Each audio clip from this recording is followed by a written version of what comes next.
पधारे गुजरात से पधारे ऐसे महंत योगी देवनाथ जी महाराज,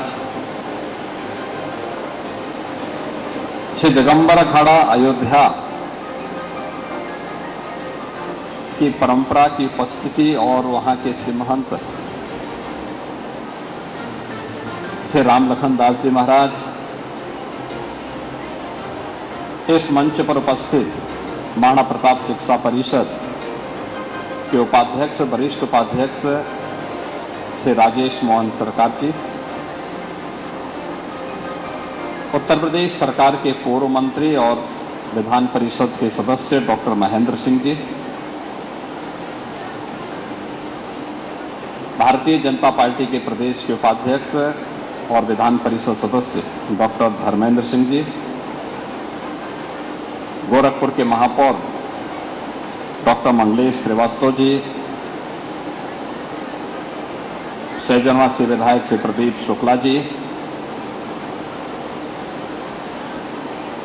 मदन मोहन मालवीय प्रौद्योगिकी विश्वविद्यालय के कुलपति प्रोफेसर जेपी सैनी जी, महायोगी गोरखनाथ विश्वविद्यालय के कुलपति डॉक्टर सुरेंद्र सिंह जी, आज के इस कार्यक्रम में उपस्थित सभी पूज्य संतजन, सभी विशिष्ट अतिथिजन, महाराणा प्रताप शिक्षा परिषद और संबद्ध संस्थाओं के सभी प्रधानाचार्य, प्रभारी और अन्य आचार्यगण, उपस्थित सभी महानुभाव और प्यारे बच्चों, आज जब हम गोरखपीठ के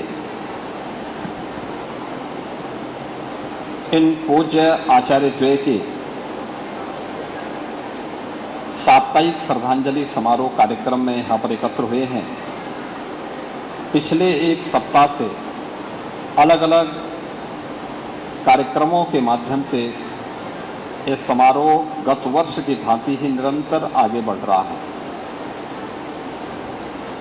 आज युग पुरुष ब्रह्मलीन महंत दिग्विजय नाथ जी महाराज की पावन पुण्यतिथि है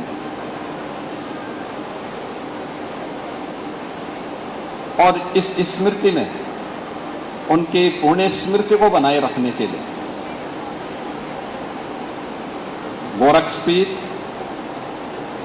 अपनी उस परंपरा के प्रति श्रद्धा का भाव व्यक्त करने के लिए न केवल पीठ के माध्यम से बल्कि पीठ से संबद्ध संस्थाओं के माध्यम से भी अनेक प्रकार के कार्यक्रम आयोजित हो रहे हैं।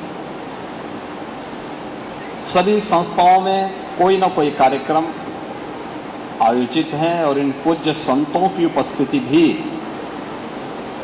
उन कार्यक्रमों के माध्यम से वर्तमान पीढ़ी के प्रति कुछ आग्रह करने और उनका मार्गदर्शन करना ही है। इन सब के पीछे का उद्देश्य भी एक ही है कि हम अपनी परंपरा से कुछ सीखें। ये हमारी विरासत थी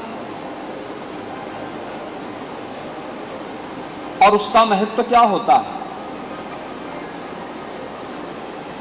जब हम भारत की बात करते हैं तो दुनिया का सबसे प्राचीन विश्वविद्यालय तक्षशिला, ये वर्तमान में पाकिस्तान के अंदर वह क्षेत्र पड़ता है।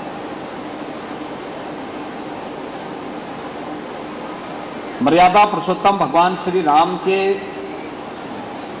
अनुज भरत के पुत्र के नाम पर, उनके पुत्र तक्ष के नाम पर तक्षशिला पड़ा है और तक्षशिला में दुनिया का सबसे पहला मान्य विश्वविद्यालय था। ये वही विश्वविद्यालय है जिसने पाणिनि के व्याकरण को इसी विश्वविद्यालय से वो आगे बढ़ा।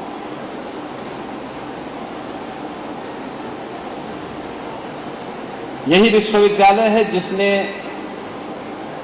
सुश्रुत और चरक जैसे आयुर्वेद के जनक पैदा किए थे। आयुर्वेद हो, व्याकरण हो, अर्थशास्त्र हो, राजनीतिक शास्त्र हो, या फिर कृषि के क्षेत्र में क्या कुछ नवाचार और शोध होने हैं, इन सब का दुनिया का प्राचीनतम विश्वविद्यालय तक्षशिला उसका एक केंद्र हुआ करता था। कहते हैं वहां पर उसी विश्वविद्यालय के एक स्नातक के रूप में विश्व प्रसिद्ध आयुर्वेद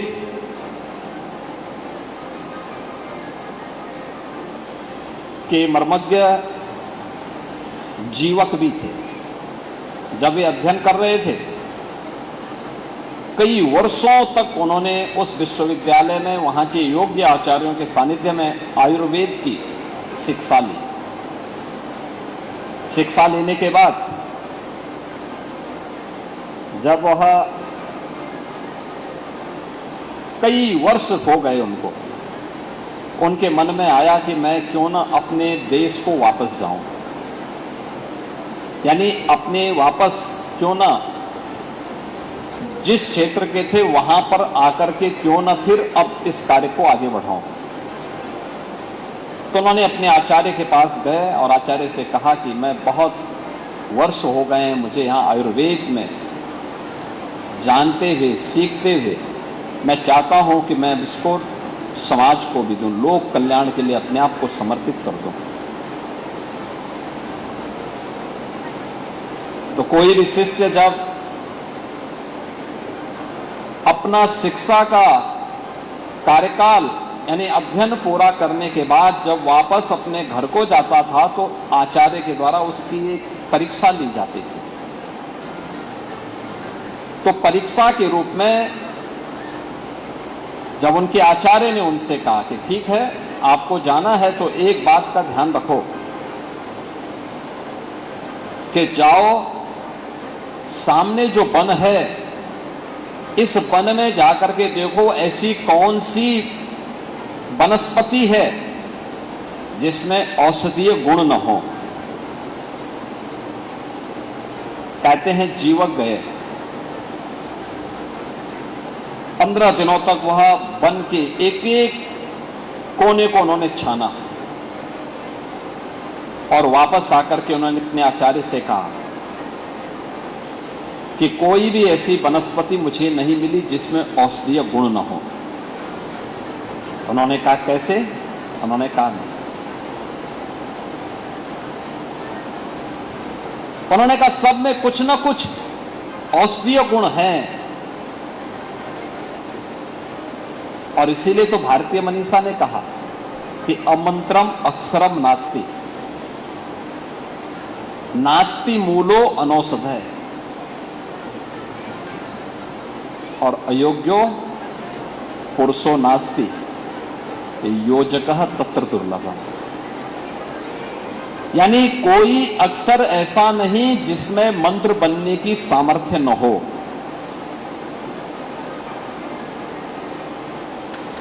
कोई वनस्पति ऐसी नहीं जिसमें औषधीय गुण न हो। अगर अक्षर मंत्र नहीं बन पा रहा है, अगर वनस्पति में औषधीय गुण नहीं ढूंढ पा रहे हैं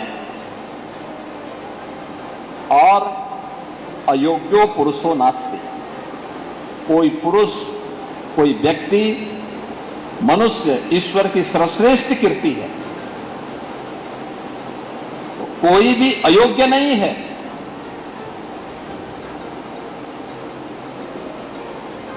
अगर मनुष्य अयोग्य है तो मान के चलिए कोई योग्य योजक नहीं मिला है। योग्य योजक यानी योग्य गुरु के रूप में, योग्य गुरु के अभाव में ही ये हो सकता है। अगर योग्य गुरु मिले तो मनुष्य अयोग्य नहीं हो सकता। योग्य आचार्य मिले, आयुर्वेदाचार्य मिले, कोई वनस्पति ऐसी नहीं जिसमें औषधीय गुण न हो, और कोई योग्य आचार्य मिल गया तो हर अक्षर को अपने आप में वो मंत्र में बदलने की सामर्थ्य रखता है। हमारे ऋषि परंपरा ने, भारत की ऋषि परंपरा ने, भारत के संतों की परंपरा ने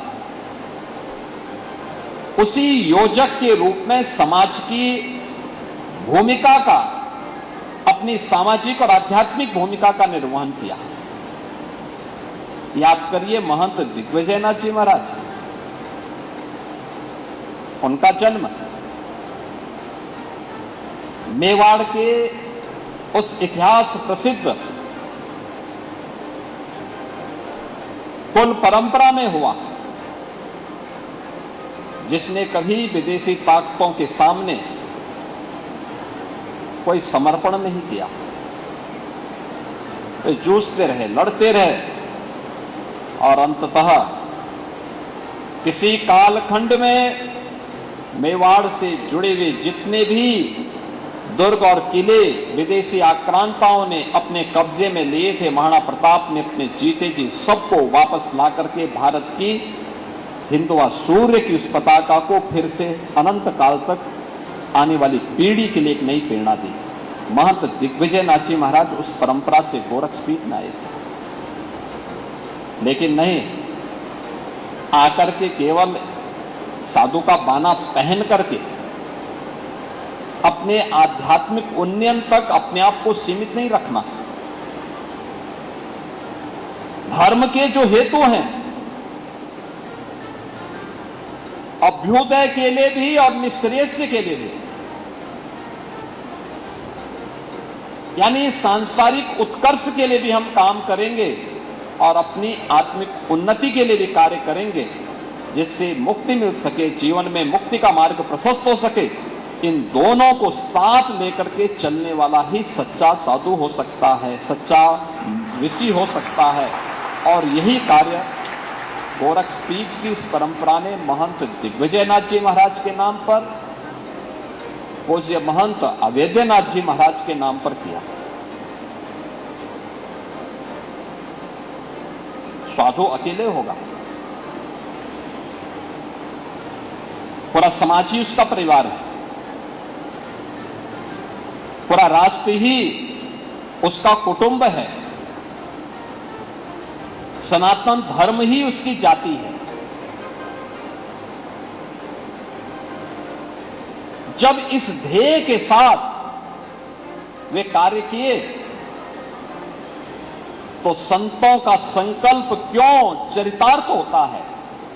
इसलिए होता है, उनका संकल्प मूर्त रूप इसलिए लेता है क्योंकि उसमें एक पवित्रता छुपी होती है, उस संकल्प में एक दृढ़ता छुपी होती है, उनकी साधना का अंश घुला होता है। और उन्होंने संकल्प लिया था गोरखपुर में शिक्षा का एक केंद्र बनना चाहिए। साधन नहीं थे, देश गुलाम था। 1932 में उन्होंने महाराणा प्रताप शिक्षा परिषद की स्थापना कर दी। गोरखपीठ के पास साधन नहीं थे, लेकिन गोरखनाथ मंदिर को सनातन धर्म के एक वैभवशाली मंदिर के रूप में स्थापित करना है। और मुगल कालखंड के दौरान विदेशी आक्रांताओं ने अगर हमसे कुछ छीना है तो उसको वापस लेकर के हम उसकी पुनर्प्रतिष्ठा का कार्य करेंगे। उन्होंने गोरखनाथ मंदिर और उससे जुड़ी हुई पूरी संपत्ति को गुलाम भारत में ही वापस लेकर के गोरखनाथ मंदिर को भी भव्य स्वरूप प्रदान कर दिया। उन्होंने संकल्प लिया था कि हमें गोरखपुर में विश्वविद्यालय की स्थापना करनी है। तो गोरखपुर में उस समय गोरखपुर में विश्वविद्यालय बनाने की जब बात आई तो मांग करने वाले बहुत होते हैं, लेकिन जब देने की बात आई तो उस समय बहुत सारे लोग पीछे हट गए। सेंट एंड्रूज कॉलेज भी यहां गोरखपुर में था, महाराणा प्रताप कॉलेज और सेंट एंड्रूज कॉलेज थे। आजादी के पहले दोनों साथ साथ थे कि हाँ मिलकर के विश्वविद्यालय बन जाएगा, हम राज्य सरकार को दे देंगे प्रॉपर्टी। लेकिन जब स्वतंत्र भारत में 1950 में संविधान अंगीकार किया गया तो सेंट एंड्रूज कॉलेज को अल्पसंख्यक संस्थाओं को विशेष अधिकार प्राप्त हो गए, तो उन्होंने मना कर दिया कि हम नहीं देंगे। फिर गोरखपीठ को उस समय लगा एक और कॉलेज बनाने में। जब 2 कॉलेज बने और राज्य सरकार की मांग के अनुरूप प्रॉपर्टी जुटा दी गई, तब राज्य सरकार को दिया गया। फिर गोरखपुर विश्वविद्यालय की स्थापना होती है, गोरखपुर विश्वविद्यालय वहां से बनता है। बालिकाओं की शिक्षा का केंद्र बनना चाहिए गोरखपुर। उन्होंने महाराणा प्रताप महाविद्यालय, महाराणा प्रताप बालिका विद्यालय, ये सभी स्थापित करने के साथ उन कार्यक्रमों को आगे बढ़ाते रहे। और उनका संकल्प था कि अयोध्या में गुलामी के प्रतीक उस ढांचे को हटा करके राम जन्मभूमि पर भगवान राम का भव्य मंदिर बनना चाहिए। उन आचार्य द्वय का वह सपना साकार होता है जब प्रधानमंत्री मोदी जी के कर कमलों से अयोध्या में रामलला की मूर्ति का भव्य प्राण प्रतिष्ठा का कार्यक्रम संपन्न होता है। कौन ऐसा भारतीय होगा, कौन ऐसा भारतीय होगा जो आज अयोध्या में राम जन्मभूमि पर भगवान श्री राम के भव्य मंदिर निर्माण के कार्य के साथ अभिभूत न होता हो। अगर वह अभिभूत नहीं होता है और अगर उसे गौरव की अनुभूति नहीं होती है, तो हमें उसके भारतीय होने में संदेह होता है। क्योंकि ये सनातन गौरव का प्रतीक है, भारतीय गौरव का प्रतीक है कि हमने आक्रांताओं की निशानी को मिटाया है और भारतीयता के गौरव को फिर से राम जन्मभूमि पर भगवान राम के भव्य मंदिर के निर्माण की पुनर्स्थापना का कार्य स्वतंत्र भारत में हो पाया है। और यह कार्य प्रधानमंत्री मोदी जी के कर कमलों से आज अयोध्या में हम सब देख रहे हैं। ये संतों का ये संकल्प है, पूज्य संतों के इस संकल्प का जो संकल्प उन्होंने लिया, जिसके लिए संघर्ष किया, उन सभी पूज्य संतों के संकल्पों का ही परिणति है कि वे संकल्प एक एक करके पूरे हो रहे हैं। और इसीलिए आप देख रहे होंगे यहां इतनी बड़ी संख्या में पूज्य संत हैं। कोई मैं और मेरा की बात नहीं कर रहा, कोई ये नहीं कह रहा कि मेरे लिए ही सब होना चाहिए, मेरे परिवार के लिए होना चाहिए, क्योंकि उनका परिवार अपना व्यक्तिगत तो कोई परिवार ही नहीं, ये समाज ही उनका परिवार है, सनातन धर्म ही उनकी जाति है। और उन सबको लेकर के चलने, उन सबको अपने साथ जोड़ने की जो सामर्थ्य है वो पूज्य संतों के ही सानिध्य में होगी। और आज गोरखपीठ अपने आचार्य द्वय की उन स्मृति को उसी श्रद्धा भाव के साथ आगे बढ़ाने का कार्य कर रही है। मुझे प्रसन्नता है, पिछले 1 सप्ताह से लगातार ये कार्यक्रम यहाँ पे चल रहे हैं, लगातार चल रहे हैं। और जैसे कार्यक्रम यहाँ पर हो रहा है, ऐसे ही कार्यक्रम आज उन सभी 52 संस्थाओं में भी एक साथ चल रहा होगा, चल रहा है, जहां पर जो महंत दिग्विजयनाथ जी महाराज ने, महंत अवैधनाथ जी महाराज ने, या उनकी प्रेरणा से जो संस्थान गोरखपीठ के द्वारा स्थापित हुए, उन सब में भी इस प्रकार के कार्यक्रम करके उनका पुण्य स्मरण किया जा रहा है, जिससे वर्तमान पीढ़ी उनके योगदान का स्मरण भी कर सके, उससे प्रेरणा भी प्राप्त कर सकें। और जो हम प्रधानमंत्री मोदी जी ने देशवासियों को एक संकल्प दिया है, विकसित भारत का, विकसित भारत ये केवल एक राजनीतिक संकल्प नहीं है, ये भारत का मंत्र है। भारत को उस भारत के रूप में जो विश्व गुरु के रूप में स्थापित था, जिसने दुनिया के अंदर भारत की ताकत का एहसास कराया था, क्या ज्ञान में, क्या विज्ञान में, क्या अर्थशास्त्र में, क्या समाजशास्त्र में, क्या जीवन के किसी भी क्षेत्र में, जिसने दुनिया को भारत की ताकत का एहसास करा करके विश्व बंधुत्व के उस भाव के साथ जोड़ने का कार्य किया था, जिसमें पूरा भारत, पूरी दुनिया वसुधैव कुटुंबकम के रूप में एक परिवार के रूप में जुड़ती है, और यह भारत की दृष्टि है। इसलिए वसुधैव कुटुंबकम के लक्ष्य को, ये जो आपस में लड़ रहे हैं दुनिया की ताकतें, ये आपस में लड़े ना, ये केवल भारत ही कर पाएगा इसको रोकने का काम, और वह तभी जब भारत शक्तिशाली होगा, भारत विकसित होगा, भारत आत्मनिर्भर होगा। आत्मनिर्भर का मतलब हर भारतवासी आत्मनिर्भर होंगे, हर भारतवासी विकसित होगा, हर भारतवासी के चेहरे पर खुशहाली होगी, हर भारतवासी को उस संकल्प के साथ जुड़ना होगा। और संकल्प अगर हमारा शुद्ध है, निश्चल है, अंतःकरण के भाव से लिया गया हो, तो अवश्य पूरा होता है। तो विकसित भारत की संकल्पना को पूरा करने के लिए इन संतों का मार्गदर्शन, उन पूज्य संतों की प्रेरणा, उनका आशीर्वाद हम सबका एक पाथे शरीर से रहा है, आगे भी रहेगा। इस विश्वास के साथ मैं युग पुरुष ब्रह्मलीन महंत दिग्विजय नाथ जी महाराज की 56वीं पुण्यतिथि के अवसर पर और राष्ट्र संत ब्रह्मलीन महंत वैद्यनाथ जी महाराज की 11वीं पुण्यतिथि के अवसर पर इन पूज्य संतों के श्री चरणों में कोटि कोटि नमन करता हूं, अपनी विनम्र श्रद्धांजलि अर्पित करता हूं। और मंचस्थ जितने भी हमारे पूज्य संतजन हैं, जगत गुरु रामानुजाचार्य पूज्य स्वामी वासुदेवाचार्य जी महाराज, जगत गुरु रामानंदाचार्य पूज्य स्वामी डॉक्टर राम कमलाचार्य वेदांती जी महाराज, जगत गुरु श्री विष्णु स्वामी संप्रदायाचार्य पूज्य स्वामी संतोषाचार्य सतवा बाबा जी महाराज, रोहतक से पधारे श्री महंत बालकनाथ जी महाराज, श्री महंत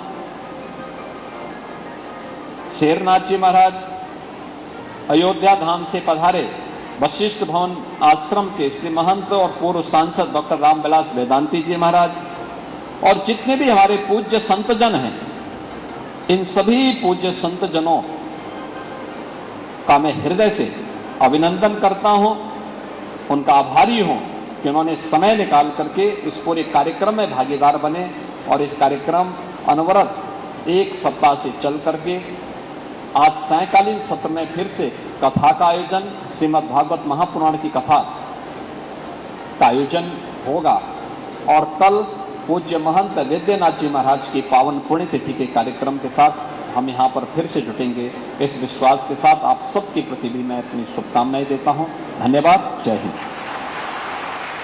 और अब पूज्य महाराज श्री के अध्यक्षीय उद्बोधन के साथ ही आज की प्रातःकालीन रुकेंगे छोटे से ब्रेक के लिए। बने रहिए भारत समाचार के साथ।